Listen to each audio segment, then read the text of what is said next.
Very good morning, girls. Today is going to be a great day. Today is our 10th lecture.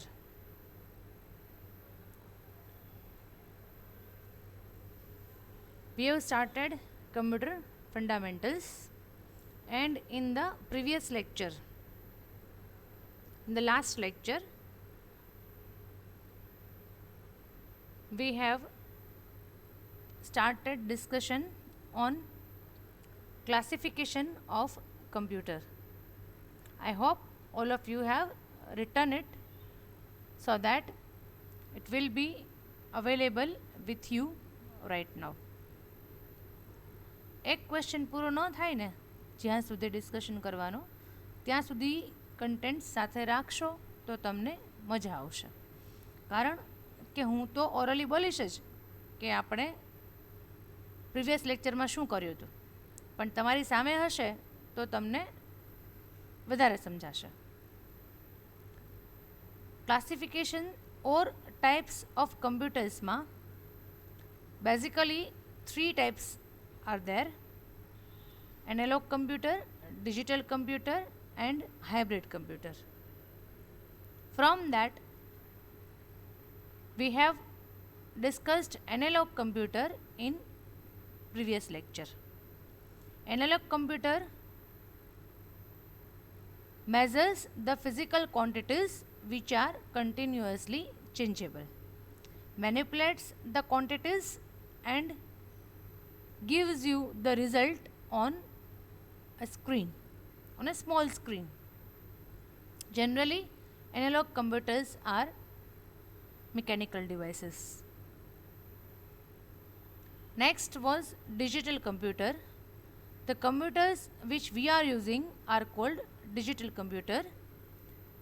They understand language of 0 and 1, which is called binary language. Digital computers can store data for a long time. There are 4 types of digital computers: mini computer, microcomputer, mainframes and supercomputers, from which we have already discussed mini computer and microcomputer in our previous lecture. Mini computer એવા computer છે કે જે બહુ પહેલાં use થતા, અત્યારે available માર્કેટમાં નથી. સાઇઝ પણ મોટી હતી અને મલ્ટી પ્રોસેસિંગ સિસ્ટમ હતી. Micro computer are the computers which we use which are based on chips. Chip જે છે પછી એ મેમરીની ચિપ હોય કે પ્રોસેસરની ચિપ હોય, ચિપ બેઝડ કમ્પ્યુટર્સ છે એને કહેવાય માઇક્રો. માઇક્રો સમજો છો? માઇક્રો એટલે મિનીથી પણ નાનું, એકદમ સ્મોલ જે હોય, tiny, it is called micro, નાનામાં નાનું. એટલે માઇક્રો કમ્પ્યુટર્સ નાના હોય, આપણે જે યુઝ કરીએ છીએ ઇઝીલી પોર્ટેબલ હોય, અને જે કંઈ પણ કેરેક્ટરિસ્ટિક્સ આપણે કમ્પ્યુટરની ડિસ્કસ કરી છે ઓલરેડી, એ બધી જ અહીંયા લાગુ પડશે micro computer. Next is main frame and super computer. આ બંને આપણે આ લેક્ચરમાં ડિસ્કસ કરીએ છીએ, main frame and super computer, and after that hybrid computer. આટલું એક્સપ્લેન થઈ જાય ને ગર્લ્સ, એટલે આ ટોપિક જે આપણો છે યુનિટ 1નો ક્લાસિફિકેશન ઓફ કમ્પ્યુટર એ પૂરો થઈ જશે, અને એ ક્વેશ્ચનનો આન્સર તમારે at the end of this lecture ready હશે. Before that, let us have a good thought. Don't wait for the perfect moment. Take the moment and make it perfect. રાહ જોયા કરશો કે હવે સારું આવશે, હવે સારો ટાઈમ આવશે, તો એ સારો ટાઈમ આવીને જતો રહેશે ને તોય ખબર નહીં પડે. એના કરતાં આજનો અત્યારનો જ ટાઈમ સારો છે એમ માની અને એનો મેક્સિમમ યુઝ કરી અને એને પરફેક્ટ બનાવવાનો પ્રયત્ન કરવો હંમેશા. આપણને એમ થાય કે લેક્ચર તો મેડમ અપલોડ કરી દીધો છે, હા આપણે મેડમે તો 10 વાગે અપલોડ કરેલો છે, આપણે 11 વાગે જોઈશું, 12 વાગે જોઈશું. હા, અત્યારે સારું મુહૂર્ત છે, ત્યારે આપણે નાહી ધોઈને તૈયાર થઈ ગયા હશું, ત્યારે આપણે સોશિયલ મીડિયાનું કામકાજ જે આપણું હોય ઇમ્પોર્ટન્ટ એ પૂરું થઈ ગયું હશે. હવે પછી 12 વાગે જમવાનો ટાઈમ થઈ ગયો છે કે મમ્મી બોલાવે છે, તો આપણે સાંજે જોઈશું, એમાં ક્યાં વાંધો છે? હા, don't do that, never do that. In fact અત્યારે તો તમે સાવ જ નવા છો આ ફિલ્ડમાં, કોલેજમાં બધા ટીચર્સ નવા છે, બધાની ટીચિંગ સ્ટાઇલ અલગ છે, કન્ટેન્ટ્સ અલગ છે, સ્લાઇડ્સ બનાવવાની જે છે મેથડ એ પણ અલગ છે, બધું અલગ છે. એટલે એ બધું સેટ થતાં થતાં તમારે એક સેમેસ્ટર નીકળી જશે, આઈ થિંક સો. પાછું આપણે લોકો ફિઝિકલી મળતા નથી. હા, એ સૌથી મોટો ડિસએડવાન્ટેજ છે આ સેમેસ્ટરનો. પણ તોય મને એસ્પેશિયલી થિયરી સબ્જેક્ટમાં આમાં કંઈ તકલીફ થાય એવું લાગતું નથી. હા, કારણ કે સ્લાઇડ્સ થ્રુ તમે વ્યવસ્થિત ભણી શકો છો એન્ડ વી આર એક્સપ્લેનિંગ પ્રોપરલી. આમાં ક્યાંય કંઈક પ્રોબ્લેમ હોય તો યુ કેન કોલ. એટલે ક્યારેય કોઈ પણ સમયની રાહ ન જોવી કે મને આ તક મળશે તો હું આમ કરીશ. આ તક ક્યારેય મળતી નથી, આવીને જતી રહે છે પણ આપણને ખબર પડતી નથી. We have to grab it. Opportunity છે ને એને આપણે પકડી લેવી જોઈએ. We should grab the opportunity, અને પછી એને આપણે એનો યુઝ કરી અને આપણી જે મોમેન્ટ છે, આપણો જે ટાઈમ છે એને પરફેક્ટ આપણા જ હાથમાં છે બનાવવો. Okay, main frames.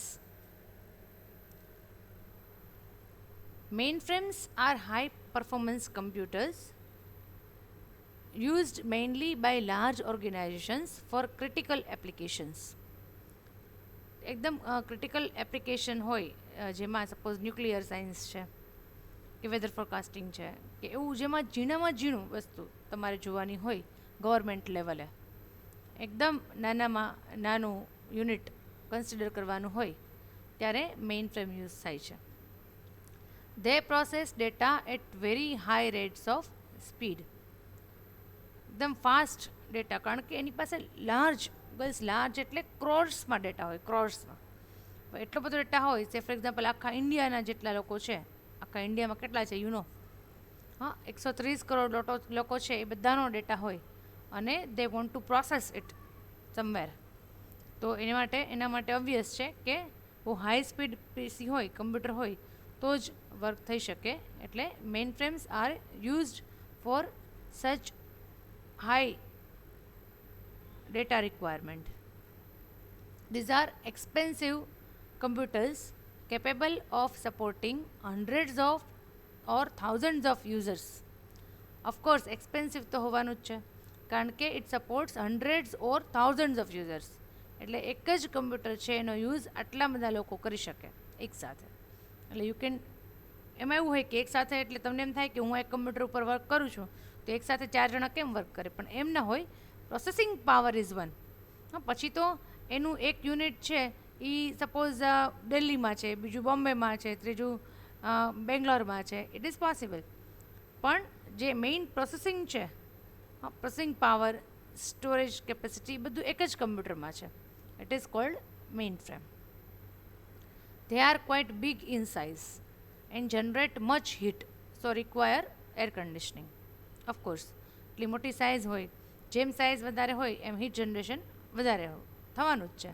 હા, બહુ જાડા લોકો હોય ને, ચરબીવાળા, એને ગરમી વધારે થાય એવું હોય, એવું હું માનું છું. બરાબર? એટલે જેમ સાઇઝ વધારે હોય એમ એનું હીટ જનરેશન પણ વધારે હોવાનું છે. એટલે એર કન્ડિશન વગર તો કામ કરે જ નહીં, રિક્વાયરમેન્ટ રહેશે, બેઝિક રિક્વાયરમેન્ટ.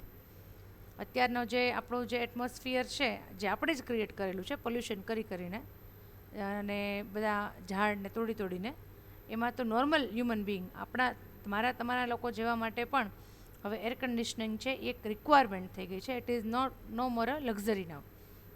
પહેલાંના ટાઈમમાં, આજથી 5 વર્ષ 10 વર્ષ પહેલાં air conditioning was a luxury, but nowadays it is necessity. કારણ કે આખું એન્વાયરમેન્ટ જ એવું ક્રિએટ થયું છે ને ગ્લોબલ વોર્મિંગનું, અને જે કોણે કરેલું છે? આપણે જ કરેલું છે. We have done this. એટલે એર કન્ડિશનિંગ આપણને પણ જરૂરી છે. Most of them work on multiple operating systems. Operating system generally એક કમ્પ્યુટર હોય એમાં એક ઓપરેટિંગ સિસ્ટમ હોય, તમે જે વિન્ડોઝ યુઝ કરો છો ઓર તમારું જે ફોન છે એમાં એન્ડ્રોઈડ છે, તો દે આર ઓપરેટિંગ સિસ્ટમ્સ કે જે આખું જે કમ્પ્યુટર છે, આખું જે મોબાઈલ છે કે લેપટોપ છે કે ટેબ્લેટ છે એને ઓપરેટ કરે છે.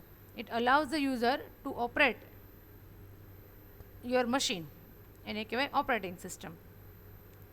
તો આમાં મેઇન ફ્રેમ્સ છે એમાં મલ્ટિપલ, એકથી વધારે ઓપરેટિંગ સિસ્ટમ્સ, વધારે ઘણી 5, 6, 8 ઓપરેટિંગ સિસ્ટમ છે એ સપોર્ટ કરે છે. Super computers. Super computers are the most powerful computers. અત્યાર સુધીમાં જેટલું કમ્પ્યુટર ફિલ્ડમાં જે કંઈ પણ આવેલું છે, અપગ્રેડેશન, અપડેશન, ઇન્વેન્શન્સ, નવું જે કંઈ પણ એમાં થયું છે, નવી ટેકનોલોજી અપ્લાય થઈ છે, વોટેવર જે કંઈ પણ થયું છે એ બધામાં હાઈએસ્ટ લેવલ, જેમાં તમે maximum accuracy, maximum clarity, maximum speed, maximum processing capacity, maximum storage capacity, આ બધું જો હોય તો એ શેમાં છે? Super computer. That is why it is called super computer. Super એટલે સમજો છો, super computer. They are expensive to maintain. Expensive એટલા બધા કે કદાચ એક કન્ટ્રીમાં 1 કે 2 સુપર કમ્પ્યુટર હોય, વધારે સુપર કમ્પ્યુટર પણ ન હોઈ શકે, એટલા એક્સપેન્સિવ. એટલે આ બધી મિસાઇલ ને એ બધું જે સાયન્ટિસ્ટ લોકો યુઝ કરે ને, આપણે ખ્યાલ છે ને આપણા ડૉક્ટર અબ્દુલ કલામ છે, એ was missile man. Missile man એટલે મિસાઇલ બનાવવાનું, એમાં કઈ ટેકનોલોજી યુઝ કરવાની, એ બધું જે સાયન્ટિસ્ટ લોકો રિસર્ચ કરતા હોય એમાં એવા બધા મોટા મોટા ઓપરેશન્સમાં આ સુપર કમ્પ્યુટર્સ છે એ યુઝફુલ થાય. They are use to solve complex problems. Very complicated problems. Obvious છે આ બધા જે છે, જે મેં વાત કરી ડિફેન્સ રિલેટેડ, એ બહુ જ કોમ્પ્લેક્સ પ્રોબ્લેમ થાય. હમણાં તો તમે લોકો સાંભળો પણ છો કે ચાઇનાએ પાકિસ્તાનને એક બાજુ રહી ગયું છે ને, હવે તો ચાઇનાવાળા બધા અટેક્સ ચાલુ કરી દીધા છે.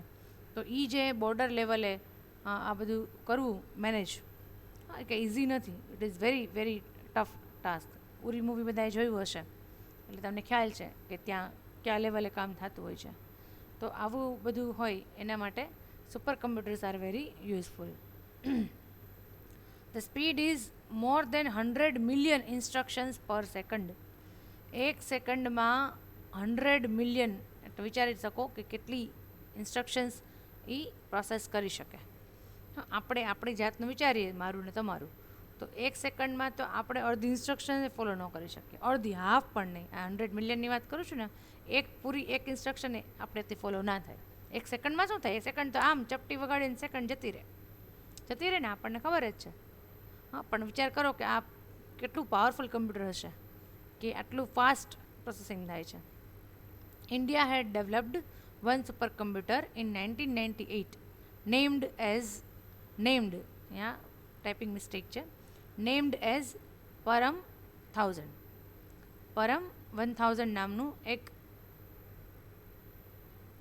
સુપર કમ્પ્યુટર ઇન્ડિયાએ પણ ડેવલપ કરેલું છે 98માં.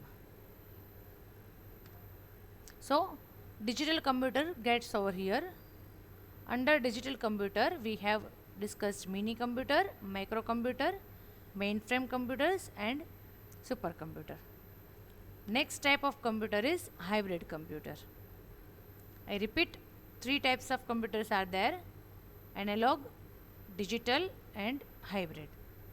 We have completed discussion of analog and digital. Now it is hybrid computer.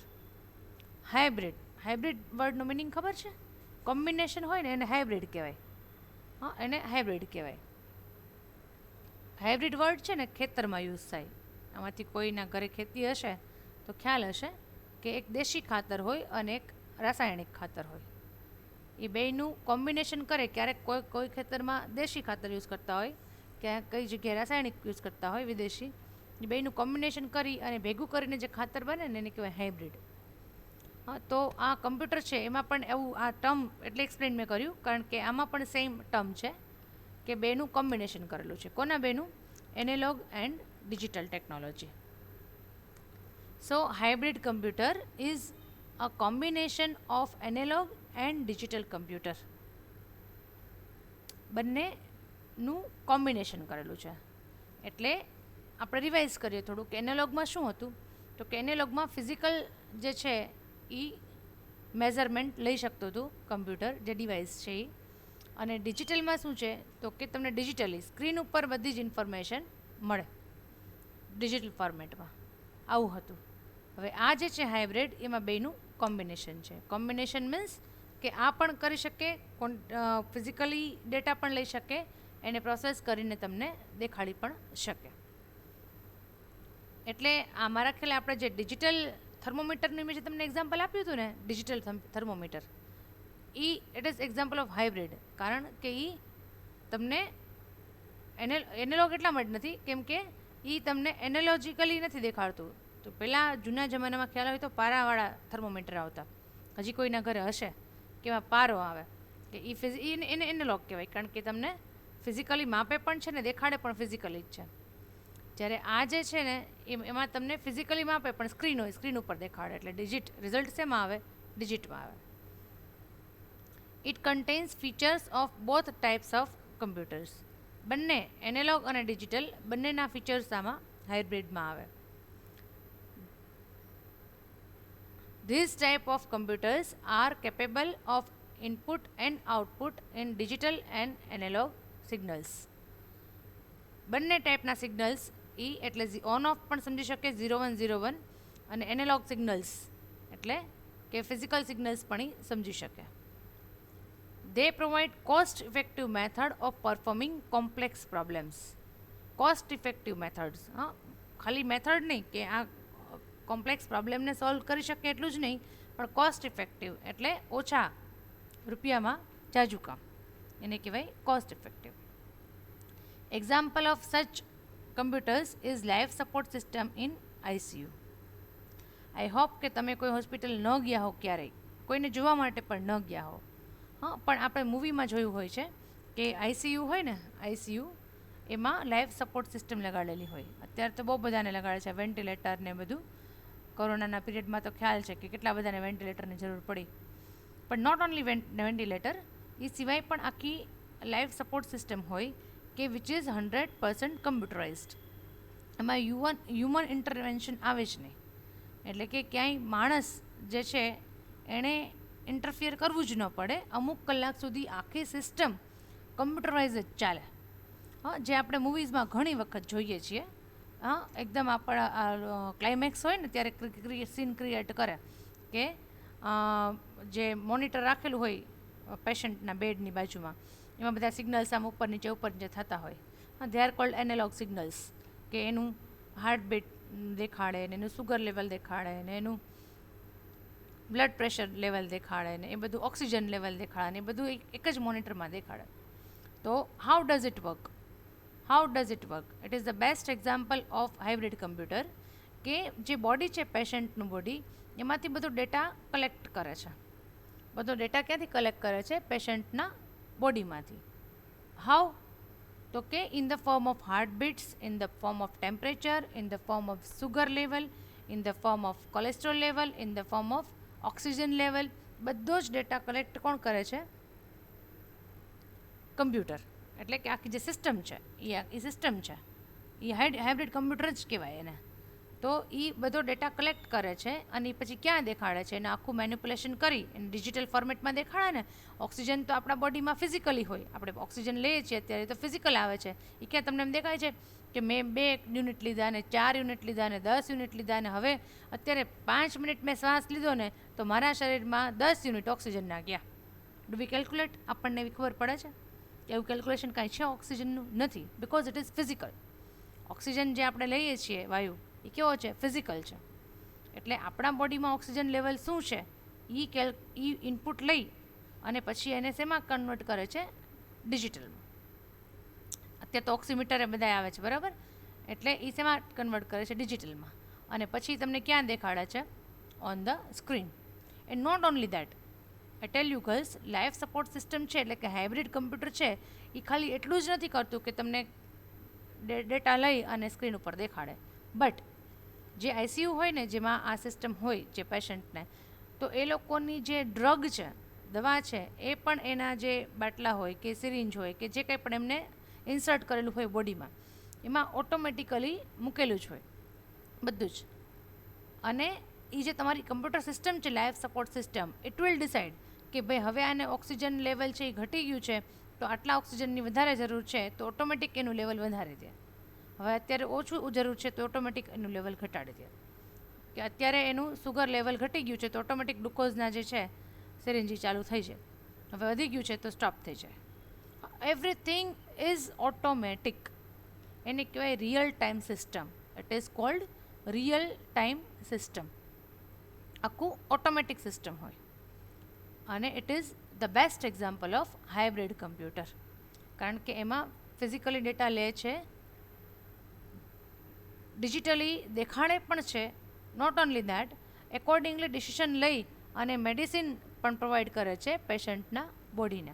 અથવા જે કંઈ પણ, નોટ ઓનલી મેડિકેશન, પણ જે કંઈ પણ એને જોતું હોય, આપવાનું હોય, એ બધું જ ઓટોમેટિક થાય છે through hybrid computer. So guys, now I hope this question is very clear to you. I am briefing this types of computer. This was the fourth question, fourth topic of unit 1. 3 types of computers are there: analog, digital and hybrid. Digital ma 4 types of computers are there: mini, macro, mainframe and supercomputers. Fine. So I hope now this question is very clear to you. અને મને એ ખબર જ છે, being a teacher, અને teacher બન્યા પહેલાં પણ હું સ્ટુડન્ટ હતી, હોય તો જ ટીચર બને, એટલે મને ખ્યાલ છે કે જો તમે લખેલું હશે આ બધો જ આખો આન્સર મારી સ્લાઇડ્સમાંથી, તો તમને પણ એકદમ ક્લિયર થઈ ગયું હશે, સમજાઈ ગયું હશે કે આ ક્વેશ્ચનનો આન્સર કેવી રીતે લખી શકાય. This is a guidance lecture. આ બધું હું તમને ગાઈડન્સ પ્રોવાઈડ કરું છું, એક્સપ્લેન કરું છું, પણ બુકમાં આ બધું જ આપેલું છે. બુકમાંથી તમે બધું જ લખી શકશો, બુક મળી જાય એટલે નો પ્રોબ્લેમ. પણ અત્યારે જ્યાં સુધી બુક નથી ત્યાં સુધી, અને બુક આવે તો પણ જો તમે સ્લાઇડ લખતા રહેશો તો તમને થિયરી જે વાંચવામાં, પચાવવામાં તકલીફ ઓછી પડશે. ઓલું તમને ડાયરેક્ટ બુકમાંથી વાંચશો ને, મેં લેક્ચર પૂરો કરી દીધો ને તમે 10 દિવસ, 15 દિવસ, 20 દિવસ પછી ક્વેશ્ચનનો આન્સર, અથવા એક્ઝામ ટાઈમમાં, આપણે તો ઘણા એવા હોય છે ને રાત લેટ લતીફ કે છેલ્લે જાગે એન્ડ ટાઈમે, તો એક્ઝામ ટાઈમે તમે હવે એ વાંચવા બેસશો ને તમને કાંઈ નહીં સમજાય, કાંઈ જ નહીં સમજાય. એટલે ઇટ ઇઝ બેટર કે સાથે સાથે જ તમે લખતા જાઓ, અને સાથે સાથે તમે થોડુંક, બહુ વાંચવાનું નથી કહેતી હું, પણ રિફર કરો ઘરે કે અચ્છા આ લેક્ચરમાં મેડમે, કારણ કે 2 લેક્ચર હોય છે વીકમાં, કે આટલું કરાવ્યું છે, એટલીસ્ટ જ્યારે નેક્સ્ટ વીકનો લેક્ચર હોય ને ત્યારે જોઈ લેવું કે ગયા વીકમાં શું કરાવ્યું હતું. કારણ કે જનરલી તો હું શું કરીશ કે એક ટોપિક 2 લેક્ચરમાં પૂરો કરી જ દઉં, પણ ન થાય તો તમને ખ્યાલ આવે કે ભાઈ આનું કન્ટિન્યુએશન આ લેક્ચરમાં છે. આમ તો હું બિગિનિંગ ઓફ ધ લેક્ચર કહેતી જોઉં છું કે આપણે પ્રીવિયસ લેક્ચરમાં આ કર્યું અને હવે એ કન્ટિન્યુ કરીએ છીએ, એટલે તમને તકલીફ ના પડે. Then also, if you have the contents with you, it will be much easier for you. Fine. So this topic is over. We are not starting another topic in this session. So it is a story time. Guys, in previous lecture, I told you the story of a laborer. એક લેબરર, મજૂરનો છોકરો હતો કે જેની પાસે short નહોતો, એટલે કે lack of resources. આપણે એ વાત કરી હતી. નાવ આવી જ કંઈક વાત બીજી મેં તમને કીધું હતું એ લેક્ચરમાં, કે આવી જ કંઈક બીજી નાની એવી સ્ટોરી, નહીં સ્ટોરી તો ન કહી શકાય, એક્ઝામ્પલ છે, એ તમને હું આજે આપું છું. સિમિલર લેસન એમાંથી તમને મળશે. એક વખત છે ને, ચેતન ભગત નામ સાંભળેલું હશે તમે લોકોએ, સ્ટોરી રાઇટર છે, ઓથર છે, સારું લખે છે. એટલે ચેતન ભગત જે છે એ જર્મની ગયા હતા. જર્મની ત્યાંના એક રેસ્ટોરન્ટમાં જમવા ગયા હતા. આપણે બહાર જઈએ, આઉટ ઓફ ઇન્ડિયા નહીં પણ આઉટ ઓફ સિટી, તો ઓબ્વિયસ છે બહાર જનરલી જમવાનું થતું હોય છે, એટલે બહાર જમવા ગયા હતા. હવે ત્યાં જે ઓનર હતી એ રેસ્ટોરન્ટની, she was a lady, old lady. એટલે બધા ટેબલમાં જેમ આપણે જતા હોય ને ટેબલમાં બધા જમતા હોય રીતે જમતા હોય છે. હવે એમાં આપણા ઇન્ડિયન લોકો પણ હતા. ઓબ્વિયસ છે, આપણે ગમે ત્યાં જાય તો મળી જાય. ઇન્ડિયન લોકો પણ 4-5 ફ્રેન્ડ્સ એક ટેબલ ઉપર જમતા હતા. અને ઘણું બધું ઓર્ડર, ઘણા લોકોની આદત હોય છે કે ઘણું બધું ઓર્ડર એક સાથે કરી દે. પછી આપણી કેપેસિટી કેટલી છે, ફાઇનાન્શિયલી કેપેસિટી હોય ને વાંધો નહીં, પણ ફિઝિકલ કેપેસિટી હોય ને, આપણા પેટની કંઈક કેપેસિટી હોય ને, એ આપણને ખબર હોવી જોઈએ. Accordingly we should order. પણ ના, આપણી તમારી મારી સામે પણ ઘણા બધા એવા લોકો હોય છે કે જેને ઓર્ડર કરવાની ખબર પડતી નથી. આપણે બુફેમાં જમવા જતા હોઈએ છીએ ગર્લ્સ, તો એ તમને ખબર છે. બુફે ડિનરમાં કે લોકોને એમ જ હોય છે કે હવે પાછું બીજી વખત આ જિંદગીમાં જમવાનું મળશે નહીં, એ રીતે એ લોકો પ્લેટ પોતાની સર્વ કરતા હોય છે. તો એવી રીતે આ લોકોએ ઘણું બધું ઓર્ડર કરેલું હતું 4-5 જણાએ. અને પછી at the end of the meal કે એ લોકોએ જમી લીધું અને they wasted too much food. ઘણું બધું ફૂડ એ લોકોએ વેસ્ટ કરેલું. એટલે જે ઓનર હતી, જે lady, old lady, she was very kind અને બહુ સમજુ વાઇઝ લેડી હતી, સમજુ સ્ત્રી હતી. એટલે એમણે જોયું કે આ લોકોએ પોતાનું મિલ કમ્પ્લીટ કર્યું છે, બિલનું કીધું છે, અને ફૂડ જે છે એ ઘણું બધું લેફ્ટ ઓવર છે, ઘણું બધું છોડેલું છે, જે આપણા કન્ટ્રીમાં નોર્મલ છે એવું આપણે માનીએ છીએ. ઘણા લોકોને આદત હોય છે, પણ એ જર્મની જે કન્ટ્રી છે એમાં ઇટ ઇઝ અ ક્રાઇમ. એટલે આ હકીકત નથી, જર્મની જતા નહીં બરાબર જોવા માટે, પણ આ એક વાત છે લખેલી કોઈએ. એટલે ત્યાં એક ક્રાઇમ છે. એટલે એ જે ઓલ્ડ લેડી છે એમણે કીધું કે આ તમે આવી રીતે ફૂડ છે એ છોડી ન શકો, આવી રીતે અમારા કન્ટ્રીમાં આ ન ચાલે. એટલે આપણા તો ઇન્ડિયન લોકો હોય બોલવામાં કે અમે તો આના માટે પે કરી દીધું, પણ તમારે શું છે, we are paying for this. ગમે એટલું અમે ખાધું ન ખાધું, એક પીઝા આખો મૂકી દીધો હોય તો એ પીઝાની જે કાંઈ પણ પ્રાઇસ છે એ અમે તમને કરીએ જ છીએ ને, અમે તમને પે કરવાના જ છીએ. એટલે એ લેડીએ બહુ સરસ જવાબ આપ્યો કે પૈસા તમારા છે પણ રિસોર્સિસ કન્ટ્રીના છે, નેશનના છે. જે અનાજ તમે છોડો છો એ ઉગાડવા માટે, એ લણવા માટે, એ વેચવા માટે જે ખેડૂત છે ને ખૂબ મહેનત કરે છે, એને ખૂબ મહેનત પડે છે, ત્યારે આ ફાઇનલ પ્રોડક્ટ તમારા હાથમાં આવે છે. તમે વિચારો કે એક પીઝા જેવી વસ્તુ છે, એ ફાઇનલ પ્રોડક્ટ તમારા મોઢા સુધી આવે ત્યાં સુધીમાં કેટલા લોકોએ મહેનત કરેલી હોય, કેટલા લોકોએ મહેનત કરેલી હોય.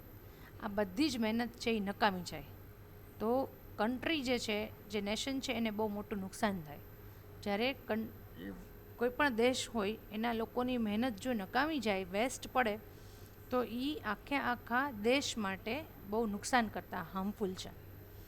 એટલે એમણે ચોખ્ખી ના પાડી કે તમારે આ ખાઈ જવું જ પડશે, નહીંતર નહીં ચાલે. અને એ લોકો તો ના પાડી કે હવે અમારી કેપેસિટી જ નથી, અમે ખાઈ શકીએ એમ નથી, તમારે જે કરવું હોય કરો. એટલે દેટ લેડી કોલ્ડ પોલીસ. ત્યાં તો પોલીસને તરત બોલાવી લીધી કે આ લોકો અને રીતસર એ લોકોને જો ન જે છે ફૂડ કન્ઝ્યુમ ના કરે તો પનિશમેન્ટની પણ જોગવાઈ છે. ત્યાંના કાનૂનમાં પનિશમેન્ટની પણ જોગવાઈ છે કે તો પનિશમેન્ટ કરવામાં આવે. એટલે આ વસ્તુ એ લોકોને સમજાઈ ગઈ, ઇન્ડિયન લોકોને ત્યાં, કે રિસોર્સિસ છે એ કન્ટ્રીના છે, પૈસા ભલે ગમે એટલા તમારી પાસે હોય, તમે એમ કહો કે અમારા ઘરમાં છે ને, અમે અમારા ઘરમાં લઈ આવ્યા છે ને, પછી અમે નાખી દઈએ કે ખાઈ જાય, શું ફેર પડે છે. પણ કહેવાનો મતલબ એમ નથી કે જેટલું લીધું છે એટલું ખાઈ જ જાઓ. કહેવાનો મતલબ એવું છે કે જેટલું તમે ઇન્ટેક કરી શકો એમ છો, જેટલું તમારા સ્ટમકને પોસાય એમ છે એટલું જ લ્યો. બીજી વાર લેવાનું તમને કોઈ ના પાડતું નથી. હા, પછી જો વધે તો તમે રાખી શકો છો. આપણે ફૂડ રાખી શકીએ છીએ, એને ગરમ પણ ઓવનમાં કરી શકીએ છીએ, કે બીજા કોઈને, ગરીબ માણસો છે એને ખવડાવી શકીએ છીએ. આપણા દેશમાં તો ગાય નહીં, આપણે એટલું ખવડાવીએ છીએ. It is okay. પણ તમે તમારી પ્લેટમાં લ્યો છો અને પછી એ ખાઈ અને છોડી દો છો, that is not good for the country as a whole. તમારા પોતાના માટે તો સારું નથી, તમારા ઘરના લોકો માટે સારું નથી, તમારા એરિયા માટે સારું નથી, તમારા સિટી માટે સારું નથી, પણ તમારી કન્ટ્રી માટે પણ આ વસ્તુ બહુ જ ખરાબ છે. એટલે આજથી જો કોઈને આદત હોય તો આપણે એવી આદત પાડીએ કે આપણે જે કંઈ પણ જેટલું પણ આપણી કેપેસિટી છે એટલું જ ફૂડ આપણી પ્લેટમાં લઈએ.